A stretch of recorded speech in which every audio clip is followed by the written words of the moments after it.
I'm Duncan Faulkner. I'm a first officer for TUI Airways in the UK, flying the 737. I did the modular route. The reason why was quite simple really, because I had no intention on becoming a commercial pilot to begin with. So I had done my PPL, and then from that it was a hobby effectively that got out of hand. I got the flying bug, and then I decided I would have a go, surrounded by commercial pilots, being around flying schools, and I decided then that maybe I'd become an instructor. For that I need my ATPL exams. At first I thought I wasn't clever enough to get my ATPL exams, so I thought, well, I'll give those a stab first while working. That's the other reason as well, from a monetary point of view. I couldn't afford to just go and do it all in one go. So I thought, well, I'll have a go at the exams. And then when I passed those, I thought, I suppose I better go and get my commercial, my CPL from the flying side of it. And when I got that, I then thought, I've got that now, I've done that. Well, now I can get my IR. My personal circumstances with my current job changed, which meant that I could afford to do my IR. My first job as a pilot was an aerial survey pilot, where I did my training at Raven Air in Liverpool. And then I became quite serious about becoming an airline pilot and going into the airlines. So I'm Alex Olcock. I've been flying now for 16 years, or 20 years if we include training. EasyJet, Monarch, 320s, 321s, and now British Airways on the 380. I went integrated, and that's how I got into commercial aviation. I'm sort of a hybrid in that I started off doing a PPL and then moved from that sort of modular aspect into the integrated aspect. But they're the ones who took me through CPL, IR, and into a job. From the start of my integrated course to the start of EasyJet was just under 2 years, about 18 months, 19 months. That first break into aviation is the biggie. That was ultimately why I picked integrated, was to get a job. And that's probably what comes with integrated that you won't get in modular. The modular route gives you more exposure to flying. In the long run, that'll pay dividends. I started flying in 2007, but just privately, so I got my pilot's license. So the road to becoming qualified started in 2007, and then it finished in 2015. But that wasn't all learning. So my ATPLs took me 18 months, which is a long time, but then I was working full-time in a completely different industry. And then my CPL took me approximately 6 months, and then my IR 6 months as well. But again, I was doing another job while I was doing both those things, and I did them in the UK, so the weather wasn't always favourable and on my side. I think it dependent on the airline. I think there may be a prerequisite for certain GCSEs or A levels. Maths and physics are favourable, but I don't actually think they're 100% necessary. What you need is the will and the determination to do it. I just have A levels. So I did 2 years of aerospace engineering at Manchester, left, and then just went straight to a company called CTC. I would say it's not the actual flying of the aircraft. I actually think it's building the confidence to do it, if that makes sense. So I actually believe that 99.9% of people can be trained to fly an aircraft.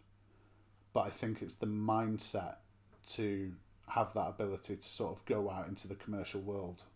So I think that can be actually the bigger challenge than the technical aspect of flying it. It's only once you've finished your training you realise what was important.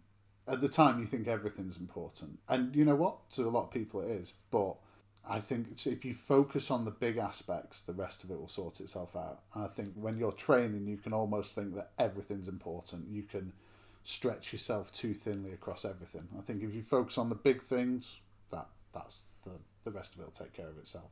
I think the most challenging part is dealing with the setbacks, mentally dealing with the fact that things don't always go right, and I think that's carried on in my flying career all the time. Certainly if you're a perfectionist and you like to get things right first time, it's a real challenge accepting the fact that it's a learning curve and you're not going to get things perfect all the time. I think being able to communicate and being able to lead are probably the most important qualities. I think people underestimate the role in terms of being a leader for a pilot, particularly once you go into the airline. So I think people see the challenging bit is flying the aeroplane, but actually, you know, we fly that to SOPs, to standards of procedures, and I'm not saying that's simple because it's not, but with experience that is a fairly set way of doing things, whereas the challenging bit is the leading, and there's a team of people that you're leading, and then you don't know what the day's going to throw at you.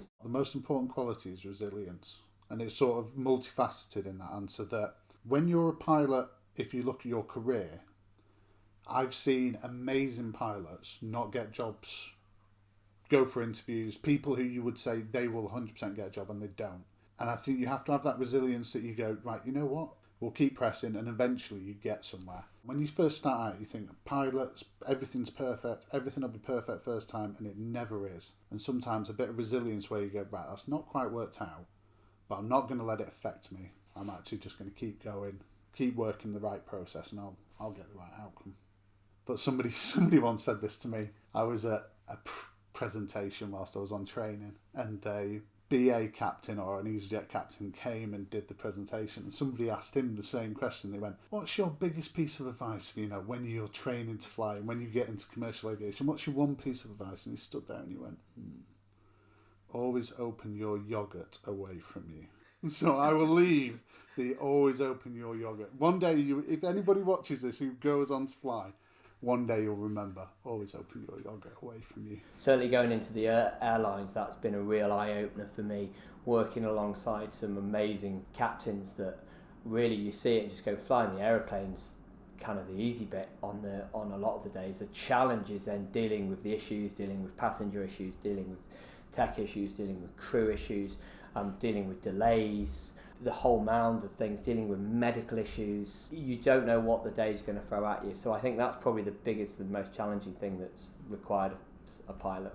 You can start your flying career and it can seem daunting because you're like, well, I've got to do PPL, now I've got to do my commercial, my instrument rating and my type rating, I've got to do my base training, I've got to do my line training. And you can sort of look at that and go, I'm never going to get there. And actually you will. If you take it bit by bit, you will get there. That little bit of resilience and just focus on the big part, you will get there.